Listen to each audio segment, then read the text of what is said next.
हमारी ये मांग है कि पीएम श्री स्कूल और यहाँ पे एक भी टीचर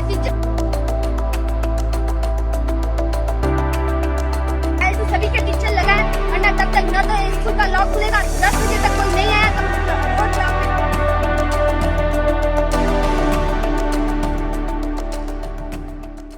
विद्रोह किंवा क्रांती ही खूप संसर्गजन्य गोष्ट असते। एखाद्या ठिकाणी एखाद्या पिढीनं ती करून दाखवली की दुसऱ्या ठिकाणी दुसऱ्या पिढीपर्यंत पोहोचायला वेळ लागत नाही। जंतर मंतरवर जे मोदी सरकारच्या बाबतीत जेनझीनं करून दाखवलं, हेच आता जेन अल्फा म्हणजे शाळकरी मुलांपर्यंत पोहोचताना दिसतंय। काल एका दिवसामध्ये राजस्थान, उत्तर प्रदेशमधल्या शाळांमधून जे चित्र समोर आलेलं आहे ते चित्र दाखवतं की आता आपली पुढची पिढी जी आहे ती हक्कांच्या बद्दल किती जागरूक होत चाललेली आहे। या संपूर्ण आंदोलनाबद्दलचे एक 2-3 अपडेट्स आहेत ज्याच्याबद्दल आपण या व्हिडिओमध्ये बोलणार आहोत। सगळ्यात पहिली गोष्ट म्हणजे अभिजित दिपकेला भाजपनं या स्टेजवरती ऑफर द्यायला सुरुवात केलेली होती। भाजपचा नेमका पुढचा प्लॅन काय आहे, हे आंदोलन त्यांना अशा पद्धतीनं हायजॅक करायचं आहे का? काल संभाजीनगरमध्ये अभिजित दिपकेनं जे वक्तव्य केलं त्याचा नेमका अर्थ काय? दुसरीकडे या देशामध्ये काँग्रेसचं सरकार असताना ज्यांना आंदोलन हा आपला हक्क आहे असं वाटत होतं, ते लाला रामदेव उर्फ रामदेव बाबा हे आता असं म्हणायला लागले की देश संसद से चलेगा सडक से नहीं, म्हणजे आता त्यांना आंदोलनाची ॲलर्जी वाटू लागलेली आहे। काय नेमकं ते म्हणालेत आणि त्यांना काय उत्तर दिलेलं आहे आंदोलकांनी हे पण समजून घेऊयात। पण त्याच्या आधी हे राजस्थान आणि उत्तर प्रदेशामधल्या शाळांमधून जे होतंय ते किती आश्वासक चित्र आहेत बघा। म्हणजे शाळकरी मुलं आपल्या हक्कांसाठी रस्त्यावरती येत आहेत, भांडतायत, जिल्हाधिकाऱ्यांना समोर येऊन त्यांच्याशी चर्चा करावी लागते। राजस्थानमधल्या जालोरमधली ही जी शाळा आहे त्या शाळेचं नाव तर पीएम श्री गव्हर्नमेंट स्कूल आहे। आता हे नाव ऐकल्यानंतरच पहिल्यांदा मी जरा थबकलो, पीएम श्री म्हणजे काय? पण आपल्या पंतप्रधानांना अशा एक शॉर्ट फॉर्मची फार सवय आहे की शब्द जोडून काहीतरी त्याच्यामध्ये जोडायचं। तशाच पद्धतीचा हा शॉर्ट फॉर्म आहे, PM schools for rising India. खरं तर जेव्हा हे अशा योजनेतलं एखादं स्कूल आहे ज्याला पीएमचं नाव आहे, त्या शाळेला नॅशनल एज्युकेशन पॉलिसीसाठी खरं तर एक वेगळं फंडिंग मिळतं आणि त्या फंडिंग नंतर मुलांच्यासाठी शिक्षक उपलब्ध नसणं ही फार दुर्दैवाची गोष्ट आहे की मुलांना एका या साध्या बेसिक गोष्टीसाठी रस्त्यावरती उतरावं लागतंय। पण या विद्यार्थ्यांनी त्याच्यासाठी भांडायचं ठरवलं, त्यांनी प्रोटेस्ट सुरू केला आपला, शाळेचे गेट उघडू दिले नाहीत आणि हेच फतेपूरमध्ये उत्तर प्रदेशातल्या शाळेमध्ये सुद्धा घडत होतं, जिथं मुलं शाळेतल्या ज्या बेसिक सुविधा आहेत त्यांच्यासाठी लढताना दिसत होते। राजस्थानमधल्या स्कूलच्या बाबतीत तर जिल्हाधिकारी आले, त्यांनी चर्चा केली, जे शिक्षक कमी होते त्याच्या संदर्भात तातडीनं 4 शिक्षकांची नियुक्ती केली आणि लवकरच आणखीन 3 पुढच्या आठवडाभरामध्ये नेमले जातील असं सुद्धा आश्वासन दिलं। म्हणजे बघा शिक्षकांची कमतरता किती मोठ्या प्रमाणात आहे।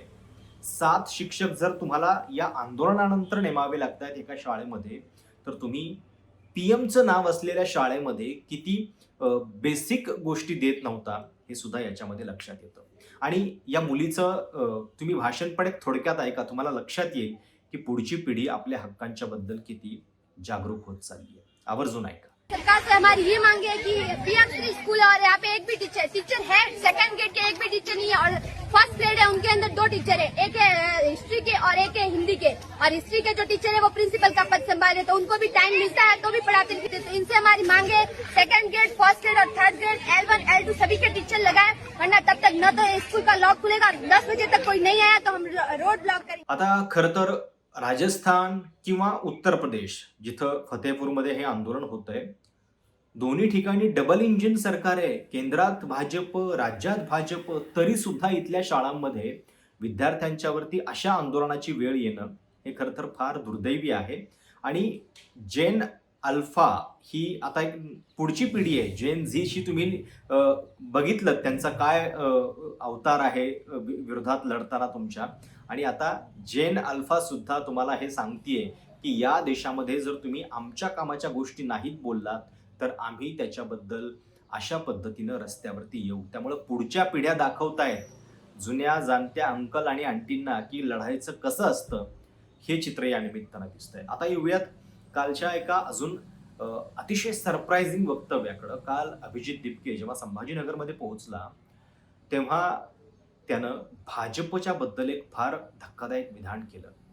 भाजपकडनं त्याला धमक्या यायला सुरुवात झालेली आहे. आमच्या पक्षामध्ये या, प्रोटेस्ट खतम करा, पूर्ण संपवा, नाहीतर मग तुमचं काहीतरी बरं वाईट करू, अशा पद्धतीची धमकी त्याला दिली गेली. आता एकूण जर आपण देशातल्या आंदोलनांचा इतिहास बघितला तर अनेक ठिकाणी भाजपनं अनेक चळवळींच्या बाबतीत हे केलेलं आहे. चळवळी संपवण्याचा त्यांचा एक वेगळा फंड आहे. अनेकदा चळवळीमध्ये फूट पाडली जाते. जसं की आपल्याकडं शेतकरी चळवळीमध्ये राजू शेट्टी आणि सदाभाऊ खोत आधी एकत्रित होते, त्यांना फोडलं.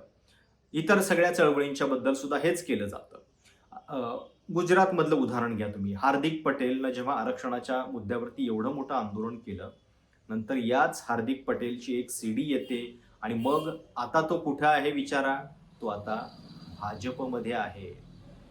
आणि मग आपल्याला जेव्हा असं वाटत होतं की कॉक्रोच जनता पार्टीचं पुढं नेमकं काय होणार, 2029ची निवडणूक अजून लांब आहे, 3 वर्ष आहेत, तर त्याच्या आधी या मुलांचं ते काय करणार.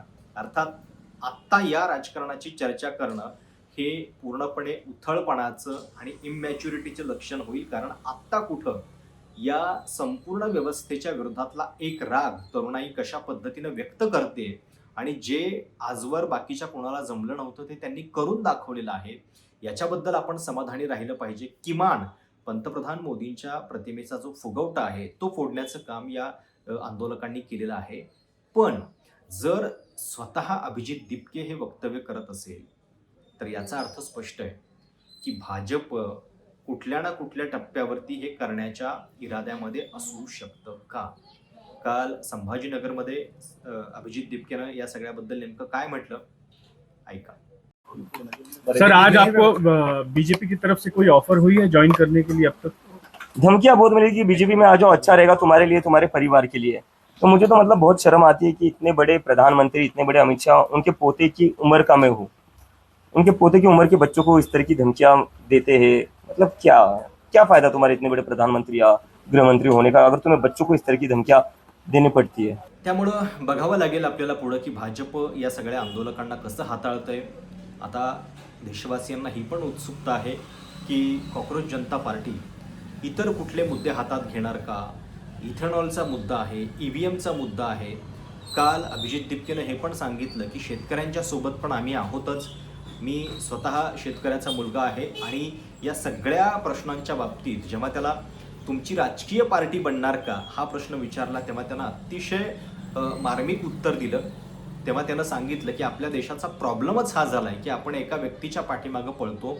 तुम्ही माझ्या पाठीमागं मला हिरो बनवू नका. हे सगळं आंदोलन तरुणाईचं आंदोलन आहे, एका अभिजित दिपकेनं केलेलं नाही आहे. आपण 2014 पासून केवळ एका व्यक्तीबद्दल बोलायला लागलो म्हणून आपल्या आजूबाजूला इतके प्रश्न तयार झालेले आहेत ज्या प्रश्नांबद्दल आपण बोलत नाही आहोत. आणि या सगळ्या म्हणजे मोदींच्या इमेजला हवा भरण्याचं काम ज्यांनी केलेलं आहे त्यापैकी एक आहेत हे बाबा रामदेव. ते काय म्हणतायत बघा. देखो, देश सड़कों से नहीं चलेगा, देश संसद से ही चलेगा. और शिक्षा मंत्री कौन होगा, कौन नहीं होगा, ये सड़कों पर तय नहीं होगा. ये देश का प्रधानमंत्री और देश की संसद तय करेगी. जे बाबा रामदेव UPAच्या काळामध्ये भ्रष्टाचाराच्या विरोधात आंदोलन करत होते जंतर मंतरवरती, त्यांना नंतर रात्री पोलिसांनी उचललेलं होतं. त्यावेळी ते सलवार आणि कमीज घालून त्या वेशामध्ये आलेले होते, ही गोष्ट वेगळी. त्या पोलिसी कारवाईचं तेव्हाही कोणी समर्थन केलेलं नव्हतं. पण जेव्हा तुम्हाला तो हक्क वाटत होता आंदोलनाचा, आज मात्र तुम्हाला असं वाटतंय की या मुलांचं आंदोलन जे आहे ते चुकीचं आहे आणि देश फक्त संसदेतनं चालला पाहिजे. बाबा रामदेवांना ही गोष्ट सांगितली पाहिजे की संसदेमध्ये देशाचे कायदे होत राहतील, त्यासाठी संसद हवीच आहे. पण या देशातल्या लोकशाहीचा आवाज जिवंत राहण्यासाठी, जनतेचा आवाज जिवंत राहण्यासाठी आंदोलनं पण आवश्यक आहेत आणि ती तुमच्यासारख्या बोगस आंदोलनांसारखी नसतील. आठवून बघा, हे बाबा रामदेव 2014च्या आधी असं म्हणायचे की जर मोदी सरकार देशामध्ये आलं, काळा पैसा जर भारतामध्ये आला तर पेट्रोल 30 रुपयांनी मिळेल. हे यांचे शब्द आहेत. आज काळ्या पैशाबद्दल ते बोलायला तयार नाही आहेत. किती काळा पैसा भारतात आला याच्याबद्दल प्रश्न विचारला की ते पत्रकारांवरच उखडतात. ही गोष्ट वेगळी आहे. पण हे अशा पद्धतीचे लोक मोदींचा फुगवटा जो आहे प्रतिमेचा तो करत आलेले आहेत.